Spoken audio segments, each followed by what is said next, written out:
All right, you know what? Let's start and pray for a live connection in the next 10 minutes. My name is Steve Rombaum. I am an investigator. Many of the people in this room know me, have worked with me for the past 15 or 20 years. For the one fella who thought he won the Spot the Fed contest, where is he? Guess again. Hackers and private investigators have an enormous amount in common. The most important thing in common is that we all not just believe, but know how important open information is to create a level playing field. Today, the most important grantor and guarantor of power is information. If information is closed, the few people that have access to it will have nearly unlimited power from its use. If we get a live connection, I'm going to demonstrate to you some private databases out there that frankly allow everyone to work as their own private investigator, allow moms to collect from deadbeat dads, background investigations, what have you, without having to rely on law enforcement or, even worse, the government. There is now a movement by so-called privacy advocates to close all information in the U.S. Everything from driving records to vehicle records to property records to corporation ownership to permissible portions of your credit report, typically called credit headers. And the privacy advocates, because their argument sounds great, have been almost universally successful. You cannot access driving records anymore unless you go through a private investigator or you have a subpoena. An act was passed called the Driver Privacy Protection Act. You cannot, in the state of California, for example, access voter registration records. Real property records are in the process of being closed in Washington, D.C., which I guess is at the behest of all of the elected individuals that own property. After November 12th, every portion of credit records will be closed. You will need the same justification, Fair Credit Act justification, to obtain even a Social Security number verification that you now need to obtain a full credit report. The end result of this is going to be that the average person, 99.9% of the people in this country, will have no legal access to fairly essential data sources and information which allows them to check the background of a nanny, collect a debt, verify that the person driving their school bus doesn't have a DUI conviction. Let me give you an example of some people who've slipped through the cracks. I just did a case in Washington where the administrative director of a law firm, when we redid his background investigation because he had just passed the bar and he wanted to become an attorney for the firm, we found out that the Bar Association had missed 2 prior convictions in Iowa, that he was a 2-time loser.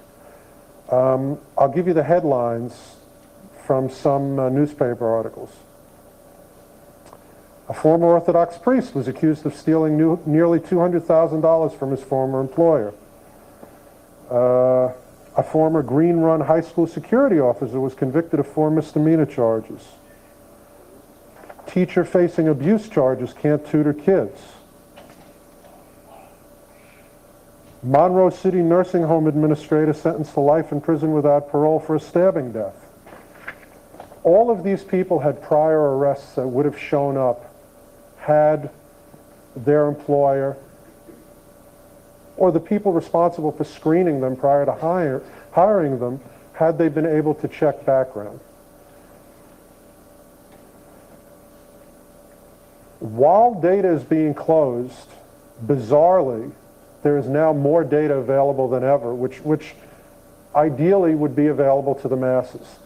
I know that DoubleClick and cookies and various other types of data gathering methods have been in the press lately, but the fact is there are much better methods of gathering information that are being used today that provide a complete dossier on almost everyone in this room without their knowledge. Every computer today has a GUID, a universal identifier, which tracks that user's every step on the internet. It doesn't matter if they delete cookies after every session, that GUID is still reachable. If you've bought a Pentium 3 and you haven't actually taken the steps to turn off the Pentium chip's serial number, that tracks you. If you have a high-speed connection, especially DSL, ISDN, in your home, everywhere you go, your unique IP address tracks everything you've done.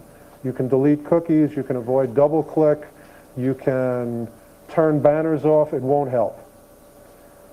In addition to that, for the past 20 years, every major marketing company in America has been developing and perfecting something called psychographics. I'm sure you've all heard of demographics. Demographics is ancient history. Psychographics is the way to go. For example, a $1 million study discovered that people who own cats and drive Volkswagens like Skippy peanut butter. It's an actual study. The vast majority of the people who own cats and drive Volkswagens, the Beetle, like Skippy peanut butter. Skippy peanut butter has marketed the hell out of those people. It is an innocent marketing study, but it's an example of what's possible. Mailing lists. If you are a member of the NRA, you probably own a gun. It's not guaranteed, but you probably own a gun. If you are a member of the AARP, you have certain characteristics. If you subscribe to Cat Fancier Journal, you have certain characteristics. By the way, that's how the study was done. A company called R.L. Polk took all of the Volkswagen Beetle registrations from the country and cross-referenced it with people who either subscribe to various types of magazines and journals concerning cats, or who have purchased medication for cats, that sort of thing. And they were able to identify these people and market to them. If you subscribe to Soldier of Fortune magazine, you have a certain profile. If you subscribe to a journal for gay people, you are almost certainly gay. Today, anyone doing the minimal amount of research and spending a minimal amount of money can find out your likes, your dislikes, your sexual orientation, for sure your religion. I'm Jewish, and I have to tell you, every Jew in this country is on a mailing list. If you are Jewish, you get just a remarkable number of solicitations from everything from the UJA to the Jewish Defense League to what have you. We may have a live connection. And you're saying this does not have a keylogging program? Well, this is a demo account anyway. No, don't pull the wire. Please don't pull the wire.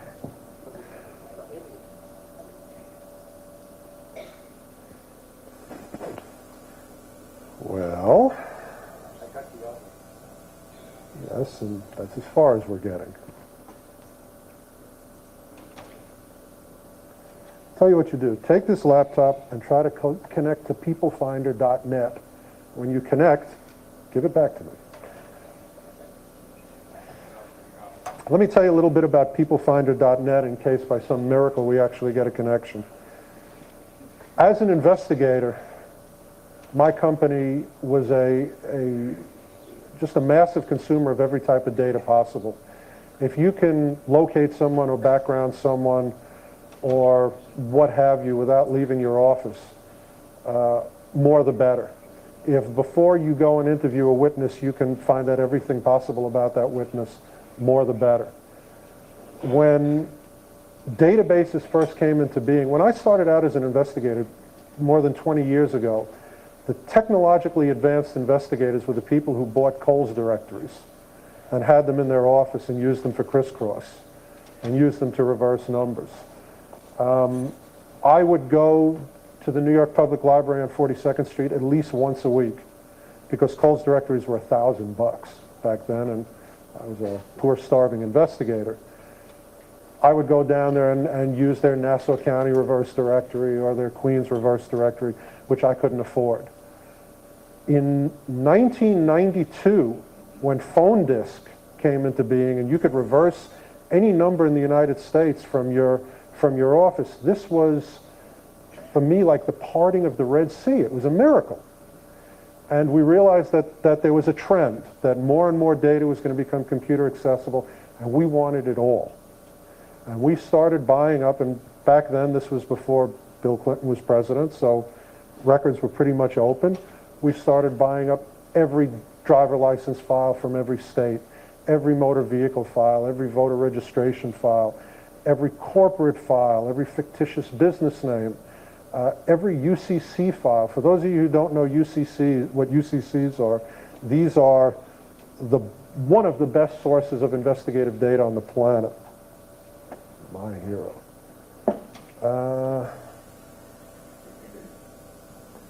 Bear with me.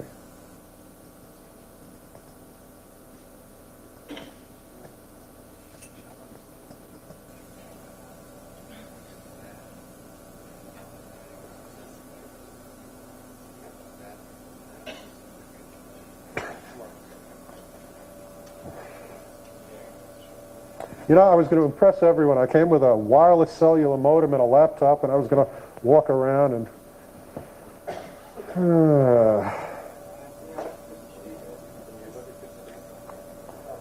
I can't even log in. There's a guy, for those of you who can't see this, there's a guy holding together the phone jack with his thumb while I try to log on. I mean, this is pitiful. Well, if we get this working, let me tell you, today, Diogenes has which is what we named our database, Diogenes, the seeker after truth, has 4.1 billion records. Every single person in this room is in this database. This database is linked to every credit bureau. This database is linked to every corporate record, every property record, every voter registration record, which, if someone can please help me log on, I will demonstrate. Anybody know anything about computers? It's my straight man over there. I see all sorts of tools coming over here. Okay. Hopefully in about 1 second I'm going to demonstrate this.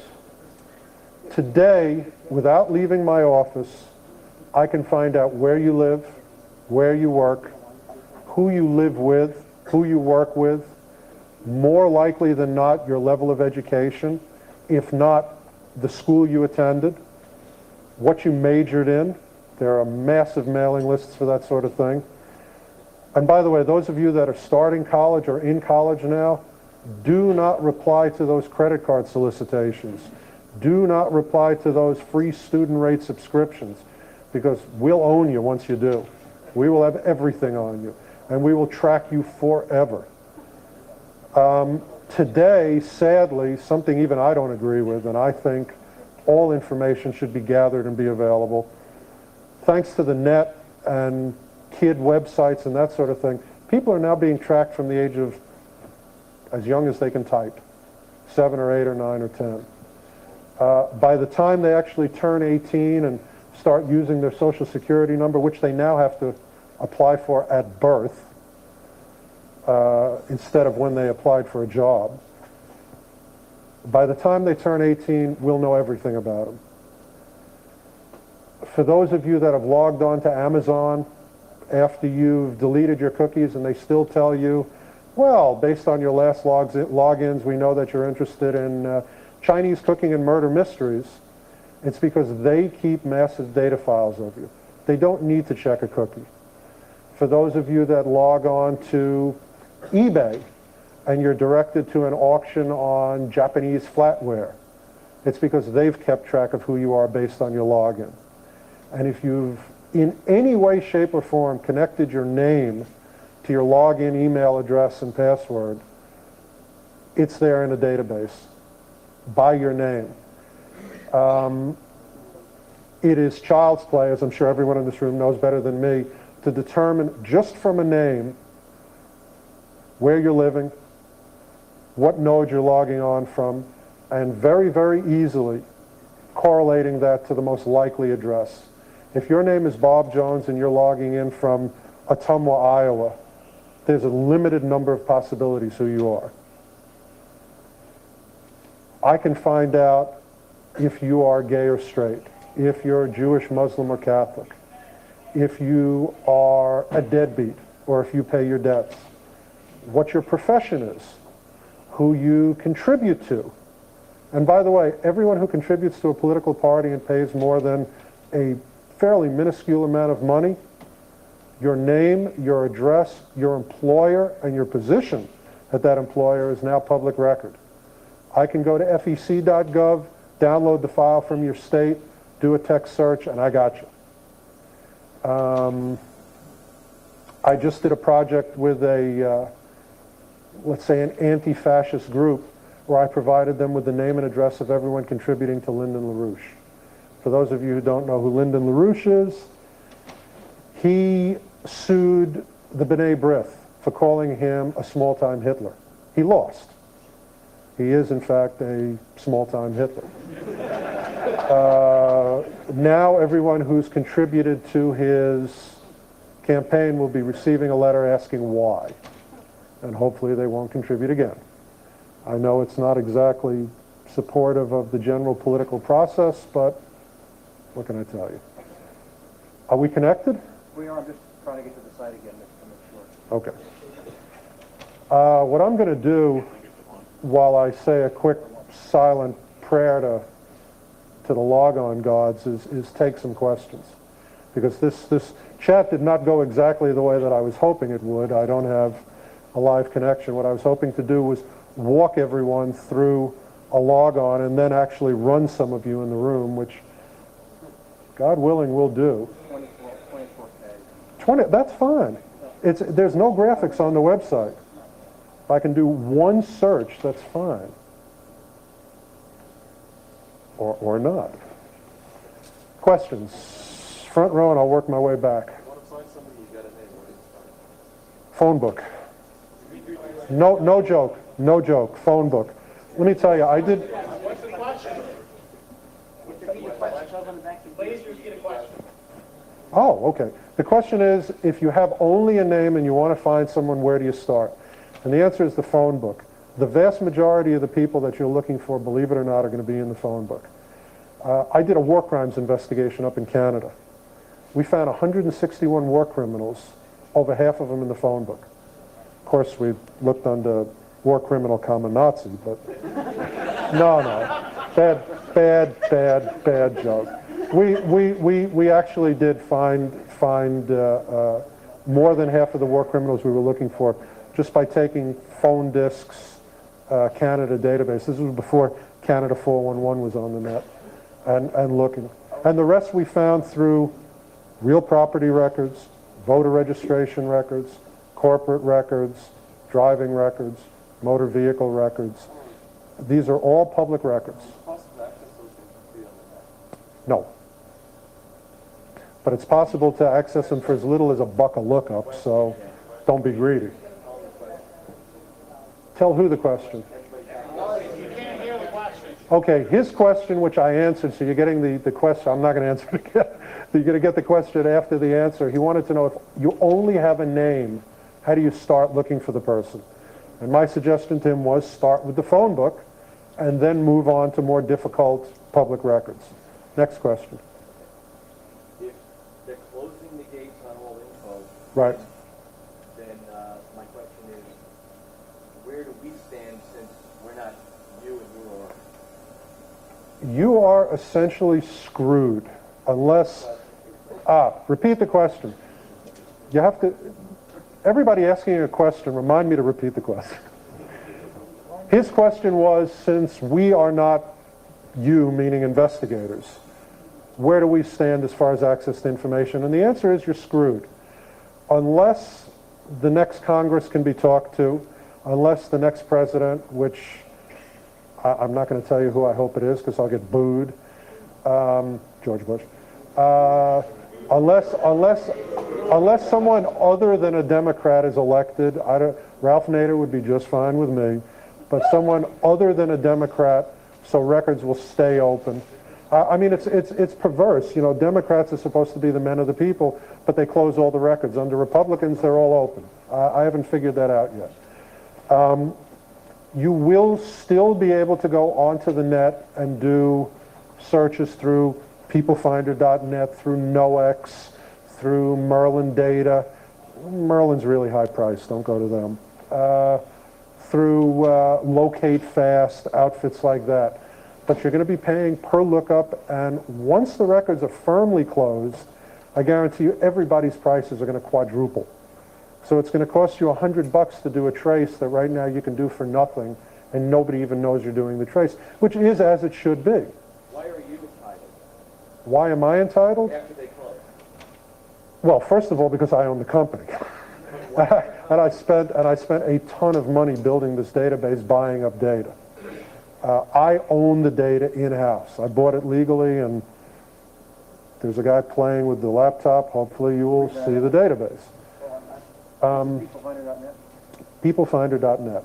www.peoplefinder.net. In addition, certain records are open to certain licensed classes of people. Let me tell you what I had to do to be an investigator. I had to have 3 years of law enforcement experience above the rank of patrolman. I had to submit my fingerprints, my photograph, not just to the state of New York and the state of Texas and the state of Louisiana and the state of California. Each place where you're licensed, you have to submit another license application. I had to go through a background check. The FBI ran my prints each time. I had to submit 5 reference affidavits. I had to submit 3 background affidavits.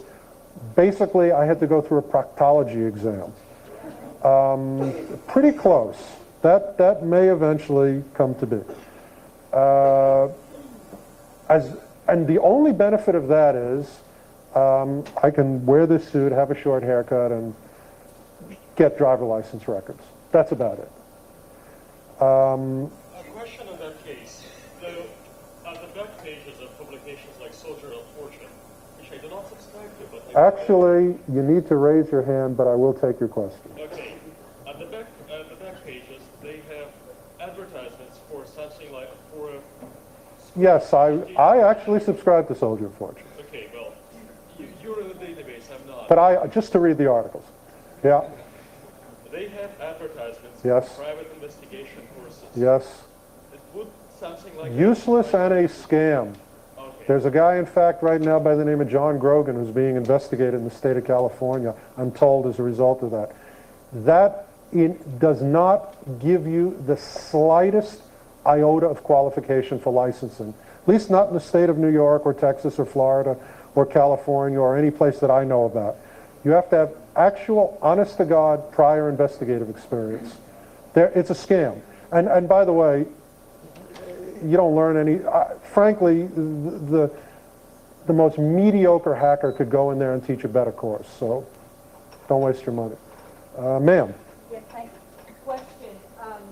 This lady's child was taken from her at birth 30 years ago in Washington, D.C. Okay. And adopted immediately at birth there in the You're saying with her consent or without her consent? unsure. So it's my friend's sister. She has her sister's name who was deceased. And In other words, how do we find this person, yeah, right? we know that the child This is a really good question because it leads into a whole discussion about not only how massive data is available now, but how it's cross-referenced in ways never dreamed of. There is a rule of databases. Data always gets used for all kinds of purposes it was never intended to be used for. We have records in our system now that can be searched, and not just us, all the credit bureaus, all of the bigger companies. Okay, once you connect to peoplefinder.net, what you're going to do is disconnect that, so the whole room doesn't see my login. Nothing personal, guys.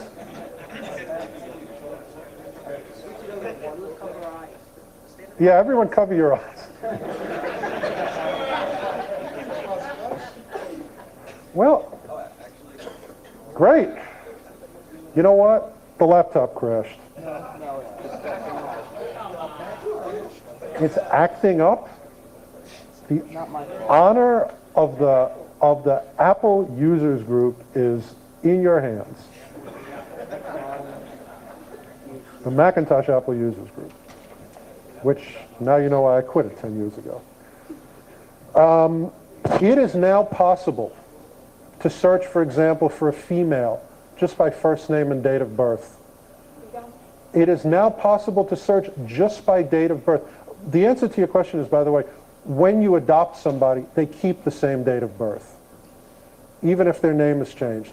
And while actually you're talking about the easiest type of search, the hardest type of search is someone who says, I've been adopted, please find my birth parents, because then you have to do all kinds of monkey business, which I won't admit to in this room. What you're telling me is you actually know that this person was adopted, you know their date of birth, and you know the place and date of adoption. We don't know the date of birth. You don't know when the child was born? She does not know when her sister gave birth to the child. Is her sister now dead? Yes. Uh-huh. Really? Very sad. I can find the kid for you. And let me tell you, without trying to be the man from behind the curtain in Oz, let me tell you exactly how I would do it. I would send you, ideally, so I wouldn't have to charge you, down to the courthouse to search all the adoptions within a 3 or 4 month period. The adoption records of who did the adoption are open. Who gave birth is what's closed. But since you're only trying to find the person, you get the name of the person, you get the date of birth of the person. I can run that name and date of birth nationwide. In 45 seconds, I'll have the person's address for you. You couldn't do that 5 years ago or 10 years ago. You couldn't do it 5 years ago. Now, the average investigator who calls you up and says, you know, this was a really hard case. I found this person all the way out in Milwaukee. You go, oh my God, this is incredible. This $5,000 bill he's presenting me is unbelievably reasonable. What he did was he looked in the book of public record researchers, called up somebody in the local courthouse, sent him down there. They pulled the record, charged him $40 plus parking, faxed him the information. He spent another $5 on databases. He charged you $5,000. Every single person in this room has a right to have access to that type of information and that type of ability. Now, there are some exceptions. There has to be, clearly there has to be, new penalties for misuse of information. I wouldn't want every James Bardo, who is the person who pulled Rebecca Schaefer's driver's license and tracked her down and shot her, I wouldn't want every James Bardo to have access to every possible information source. But 99.999% of the people, maybe not in this room, but in the world at large, are not a danger to access information. I know that was a longer answer than you wanted. Come and talk to me afterwards. I'll give you my card. You do the hard work. I'll run it through my database for nothing. You. You seem quite convinced that you can dredge up all this information based on a name. Yes. I guarantee you that if you do that, you'll get many people. The name is not unique identifier. I often receive bills for student loans that I allegedly... Yeah, and you claim they're not yours, huh? Right. They're not. That's the point I'm trying to make. Please address There are... uniqueness of the database. Well, let me tell you, anybody that works on a name alone, unless it's something like Antanas Kenstavicius, which was an actual case of mine, is of course a pretty piss-poor investigator. You have to use what's known as identifiers. Identifiers can be anything from a date of birth, a social security number, a last known address. And believe me, with a name and any identifier, I own you. With your name and address, I can get your date of birth. With your name and address and date of birth, I can get your social security number. It will cost me a maximum of $6 to do that, and it will take me a maximum of 2 60-second searches, so 2 minutes. Once I've got your name, your date of birth, and your social security number, I think you'll agree I can pretty much get anything. Okay.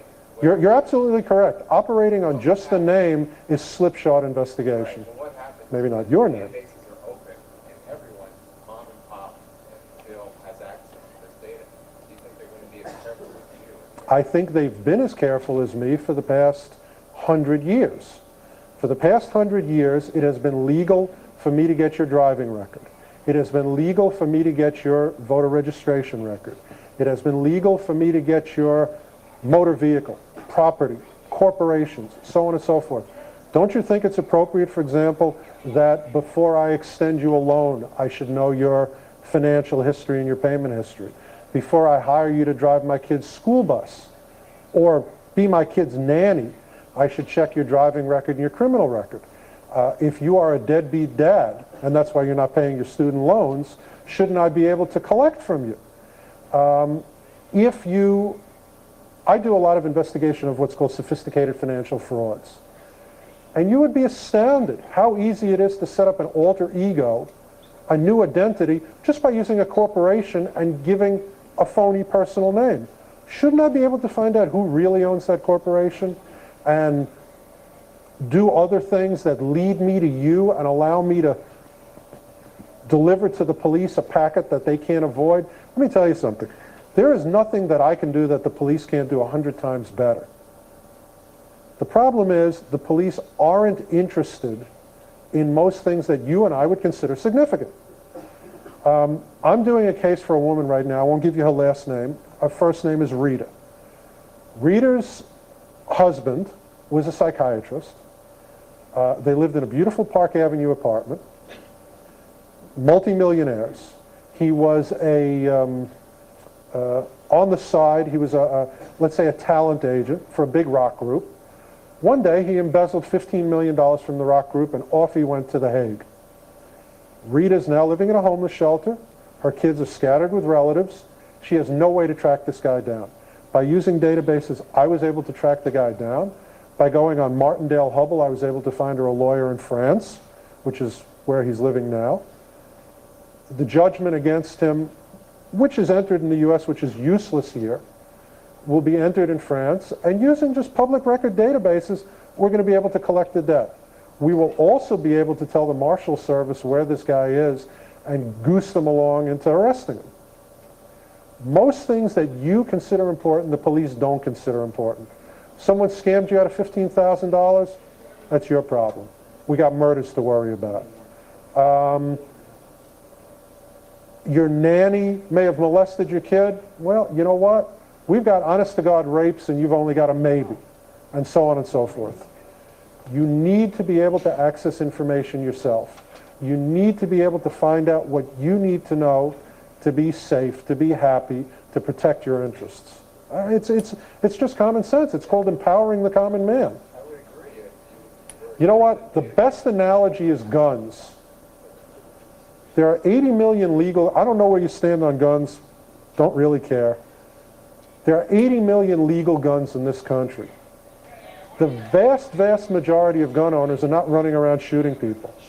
The vast majority of people who are shooting people are felons who couldn't own guns in the first place, and they're using stolen or illegally obtained guns. That's absolutely analogous to the situation with information right now. Any good hacker, any unscrupulous investigator, any so-called information broker can get your credit card bills, can get your phone bills, can do all sorts of things, everything you can imagine. It's not legal. But somebody who wants to legally protect their rights and interests can't. So, next question. You spoke about the possibility of remaining anonymous on the internet. In terms of remaining anonymous on the Remaining anonymous on the internet. do you know anything about zero-knowledge systems and their freedom All of these systems are, look, there are some outfits, I've actually never used Zero Knowledge because I'm a Mac guy and they only have Windows software. Although after today, I'm no longer a Mac guy. I'm sorry, there's a Mac beta? Okay, well, then I'll be able to speak more authoritatively about it once I've got the Mac system. But I can tell you, almost certainly, anyone determined to break through that type of proxy firewall is going to be able to do it. They're going to be able to do it by seeing where you surf. Sooner or later, you're going to send out email. Even if it's filtered through their email address, there's going to be something in the text of that email. And unless you're using Zero Knowledge and PGP and a public terminal in a cyber cafe, you've got no hope. The GUID on your system is going to turn you in. The chips that are appearing on all Intel machines are going to turn you in. Where you go, what you do, your email, the contents of your email, it's all going to turn you in. And by the way, if you want to post to a news group, forget about it. All Usenet postings can now be scanned by anyone. I mean, forget about Deja News. Any newsreader can scan all Newsnet postings, all newsgroup postings, all net postings, by any keyword, by any name, by any combination of keywords. If they're looking for a guy, Bob in Milwaukee, it's possible to do an intelligent information search and find you no matter what proxy firewall you're using, what bogus email address you're using. It's just not possible. And one of the things that makes it really not possible is the massive amount of computing power available to anyone. The computing power in my office right now is greater than what was available to the credit bureaus 5 years ago. The computing power of the credit bureaus today is really on a par with the CIA. Forget about Big Brother, CIA, NSA. Yes, it's true, they gather every scrap of knowledge that's out there, but they never look at it. And if they do look at it, they don't know what the hell it is. The people for you to worry about are private industry, private companies who have a financial interest in looking up your behind, in knowing everything about you. The CIA, unless you're a terrorist or planning, or not even a hacker, let me tell you that, unless you're a good hacker, a really good hacker, and then they only want to identify you to hire you. So CIA really doesn't care about that unless you're in the process of committing a crime. Private industry desperately wants to know who you are, your likes, your dislikes, your residence, everyone in your family. Do you have small children? Does your wife have diabetes? The most intrusive thing you can imagine is worth money to them. And money makes the world go round. So they are going to use that profit motive to gather up every scrap of information about you and extrapolate out using unbelievably accurate psychographics, unbelievably accurate, take a really accurate profile of you, match it to your name and address, forget it, they've got your name and address, and your date of birth, and your social security number, and they're going to market like mad to you. So that's what you need to worry about. You shouldn't care. You shouldn't care. And that's a point I want to make.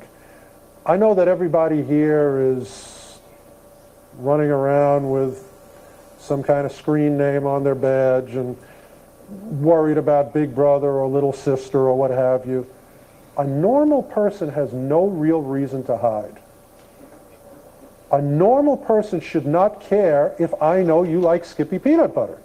A normal person should not care if I know that you have an 80% mortgage on your house. All right, it's kind of embarrassing, but big deal. A normal person should not be concerned about this. Now, mind you, there are extreme examples where you really deserve your privacy and the people who intrude into it are scum. Anti-abortion groups who copy down license plates at abortion clinics and then after this unbelievably traumatic experience that the woman has gone through, sends them a letter saying, before you kill your next child, and so on and so forth. This was one of the reasons why they closed driver license records, sadly. That's well beyond the line. But most of you, unless you're a career criminal, you've got nothing to worry about. And if you are a career criminal, speaking as an investigator, I want to know everything about you. One more follow-up. What's the motivation behind those who want to close things up? That's a phenomenal question. No, I'm not going to do that. It was a phenomenal question. If you didn't hear it, no. What's the motivation behind the people who want to close the records?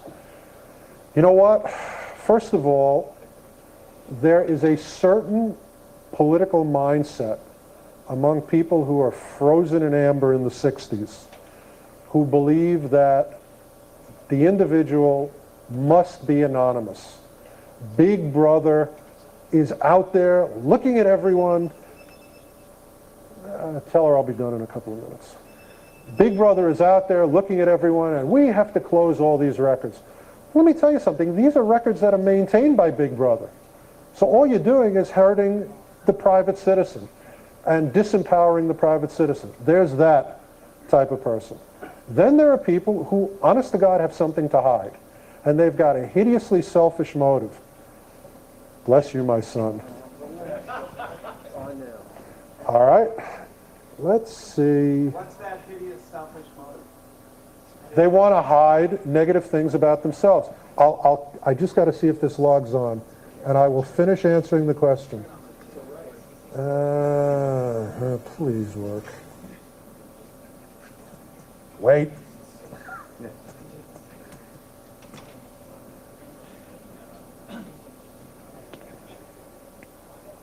Wait. I press log on. I've got the little hourglass. It's doing nothing. Yeah? Well, hook it up. Let's see what happens. You can all share my annoyance on the screen. Back to your question. There are people who are misguided. There are people who have selfish motives. And there are people who have bought into the argument that privacy is great. People deserve their anonymity. You know, in the words of the Supreme Court Justice, the right to be left alone. It's bull. It's absolute bull. When you close these records, the only people that you're denying access to are you. Government will still have complete access, believe me. Hackers will still have complete access. That may be you anyway, but hackers will still have complete access. People willing to break the law will still have complete access. I can get your phone bill. I can get your credit card bill. It's not legal. I can get it. I can get it with a phone call. The only people that you're hurting are the decent private citizens. So I think it's a combination of people with a weaselly political agenda, or people with something to hide, or misguided people. I cannot think of a single good reason to close the type of public record data that's out there now. Ha ha ha ha ha. All right. Yes, I'm up there, but the screen is dead here. Well, let's see if I can. This is like Chinese water torture. Okay. As this takes like 1 hour to pull up the search screen, I'll take another question. Somebody. Ma'am. Ma'am. I'm being polite. I spent... oh, you're a guy? Oh, okay. You're from New York and you're surprised I was polite. Okay. I will never call you ma'am again. Yo, what do you want? I want to know if there's any way that, with my permission, we can look at everything that you can find in your database and you're saying about me today. Not here, but I'll give you my card and we'll talk about it. Okay, for free, because I just want to know what you You know, that for free just slips in there, boy. We'll talk about it. What if you only have a girl's maiden name? Do you have her date of birth? No. Does she have a really unique first name like Morticia? What's her first name? Ernestine? Good luck. All you know is I'm looking for, in other words, you basically want to check every Ernestine in America? Well, I would assume she's still in New York and has to be. Oh, yes. I would run her address. We'll do her as a test case in a second. Oh, wait a second. Can I see some ID, please? No. This isn't like someone who served you with a restraining order, is it? All right. I'm going to take 2 more questions, and then I'm going to demo a couple of searches. Just let me, before this thing disconnects, let me go to trace person. Okay. This is ridiculous. You know, we have 2 T1s in my office, and I'm reduced to a 2400 line. It's amazing. Okay, is that a question? Where would I start? I would run her address. I would look at everybody at her last known address, because we've got 15 years of data in here. I would find her first name. I would then have her last name, and with her last name and her address, I would move onward. And by the way, in my database, I'd also have her date of birth. And I could run just her first name and her date of birth and get her new name. That's without spending a whole $2.75 and pulling her credit header. Yeah, I have a question. All of these corporations already have all of this data on us, right? Some corporations have some corporations have others. Or they could The marketers cross-reference and compile. So why, with governments, the Democrats right, in this country, Where are you from? Canada, 161 war criminals I found in Canada. you're lucky that's all you found. Yep. Anyways, back to the point. If they have this information, they use it for marketing, why doesn't the government say they need permission from the person to market to them or to distribute or resell the information? Because in America, we believe, or the question is, why doesn't the government tell marketing companies you need their permission to market to them? I need my permission. Because this is, even though Canada's a wonderful place and the people are nice and Molson beer is delicious and, you know, friendly moose and all of that, our philosophy of government is, thank God, different from yours. You have a privacy commissioner up there. You just trust too damn much to the government. Well, we're quasi-social. Well, that's right. And you can see what that did to your healthcare system. So the bottom line is, in this country, we like to trust people. We like self-regulation. That's why there's a direct marketing association, which are occasionally a bunch of weasels, but if you opt out, if you give them your name, every one of their members, which by the way is the vast majority of the marketing outfits, will take you off their mailing lists. In Canada, you have to enact the law. I think our way is a hell of a lot better. So you say... I'm saying personal philosophy of government. Okay. In the States, if I want my name removed from... Contact the Direct Marketing Association. It's walking distance from here, although I'm sure they're closed today, unless there's a representative in the audience somewhere. Yes, you just have to ask. Yes. What I do on the few cases when that doesn't work is I take that prepaid envelope, which they have to pay for, and I put a little note in there, take me off your list or I'm going to keep sending back these envelopes, and believe me, I never get another one. So just a little technique. Oh, okay.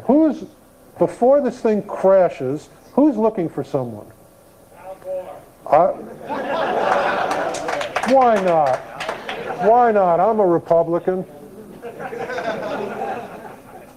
Gore. What's his real first name, by the way? Albert? Okay, you know what? We don't know that. We've been living in a cave with the Unabomber. So we're going to do Al asterisk. And we're going to do, oh, jeez. Boy, I'd love a scroll bar.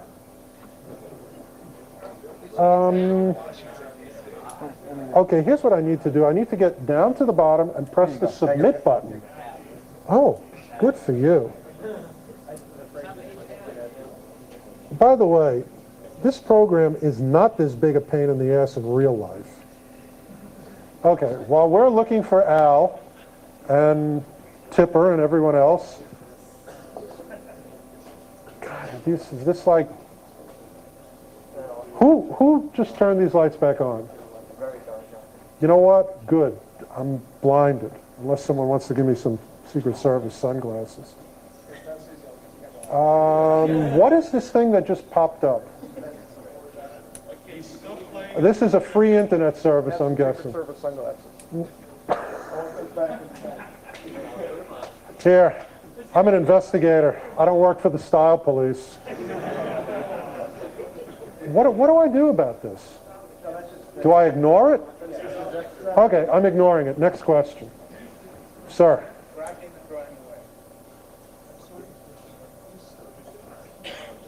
Oh, it's you, the troublemaker at the projector. Yeah, it's just a projector. Don't worry about it. Okay, your question is?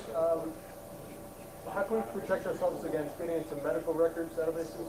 Okay, medical records are an exception to every single thing I've said here today. First of all, let me tell you, there's an outfit up in Massachusetts called the MIB, not Men in Black. It's Medical Information Bureau. They are the repository of every hemorrhoid you ever had and got treated. They know every jot and tittle of your medical history. What does it say? All right, well, whoever's over at the projector, don't hit those little arrow keys. All right, hold on. Let's try submit again.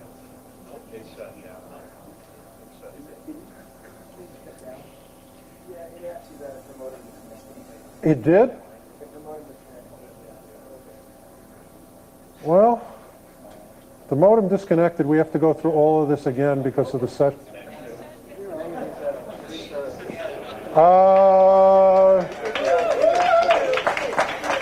You know what? We'll make one more attempt. Who was monkeying with this?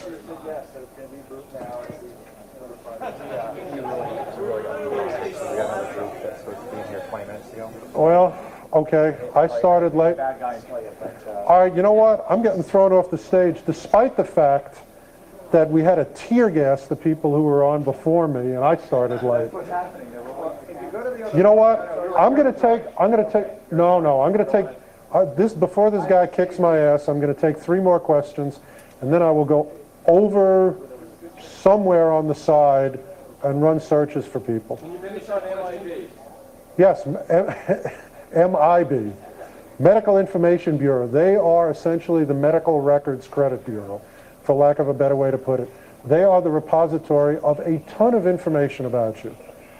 You need to request your MIB report about once every 2 years. In addition, you need to send return receipt, a letter to your HMO, if God forbid you have an HMO, or your company health plan, or whoever you have delegated responsibility for your health and welfare to, a letter, a return receipt letter with a copy to somebody, ideally your lawyer if you have one, saying, never, never, never share my data with anyone, despite what's in your agreement.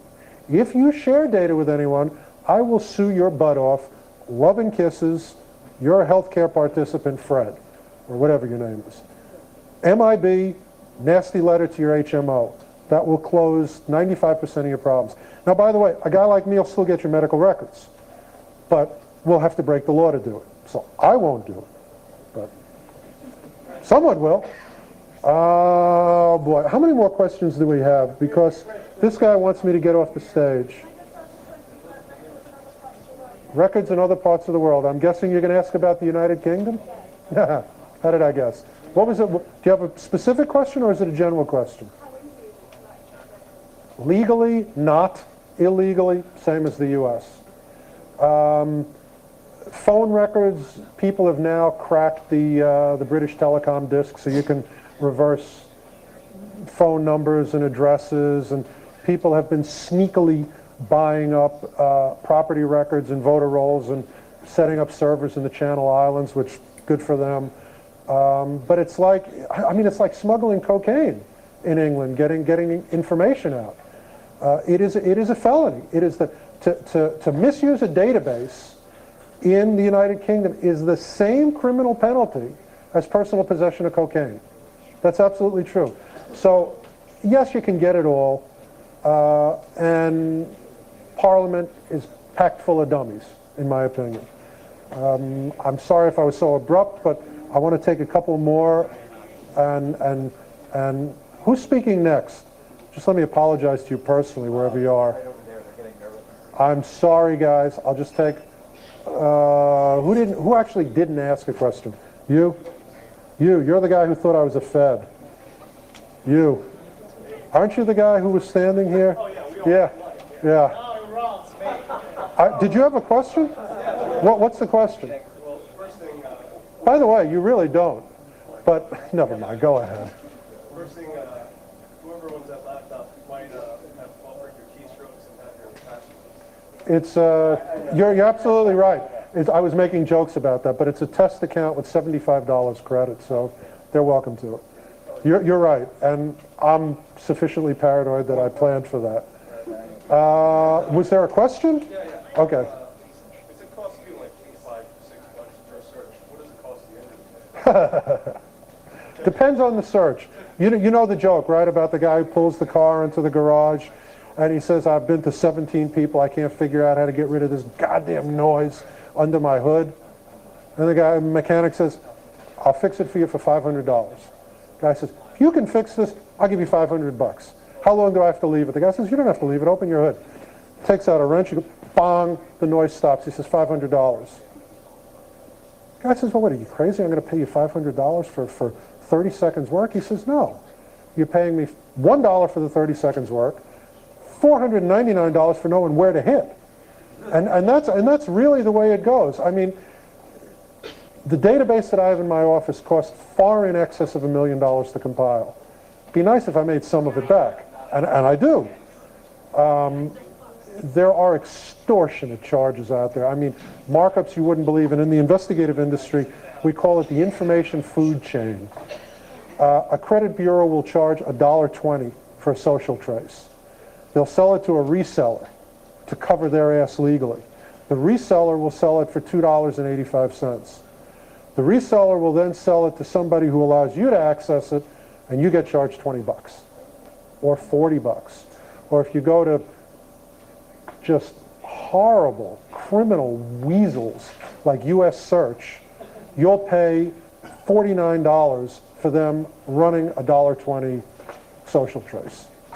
So information food chain, always try to be as high as possible on the food chain when it comes to information and in life. That's your lesson for the day.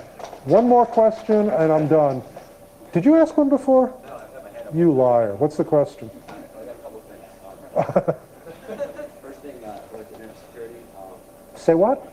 First thing with internet security, will the Digital Millennium Copyright Act, the political reverse engineer stuff, yeah, it's NIT, CSS. So taking the UID off the PNC processors does violate the work law. No, it doesn't. It does. No, it doesn't. Because you're reverse engineering something. The first person that says you must turn on your GUID to access this website, and the innocent person goes, okay. Word of law, are they going to enforce that? Probably. No. First of all, GUID is not reverse engineering anything. It was designed to generate a GUID. The Pentium chip. First of all, GUID is not the chip. You're talking about two different things. GUID is what's embedded in a lot of software programs that gives a unique identifier to every document you generate and so on and so forth. The Pentium chip, the new Pentium 3 chip, and everybody else's chips that are coming out, despite what everyone else tells you, generate unique serial numbers. I was going to say social. The investigator in me kicked in there. Serial numbers. So, number one, it's not reverse engineering by any stretch of the imagination of law. And number two, go ahead and try to prosecute them. You know, I would be... It doesn't do enough just to wipe out your cookies. There's a new exploit they figured out. What companies can do is they can look at the last date that you refresh the cache, and they can still track you through that. And that is, in fact, the least efficient way to do it. There are many, many, many other ways. For example, if you take advantage of the Netscape programming that allows you to drag an URL to the top of your Netscape bar and keep it as one of your favorites, almost every website that uses Java now can pull those favorites down. Almost every website can see what you've programmed as your email identity, even if you don't send out email. There's just a million other examples. These guys are going to kill me if I don't get off the stage. I will be, hold on, wait. Where can I go to, okay, you know what? I'm going to go to the network room and maybe find the network connection and I'll run stuff for you guys.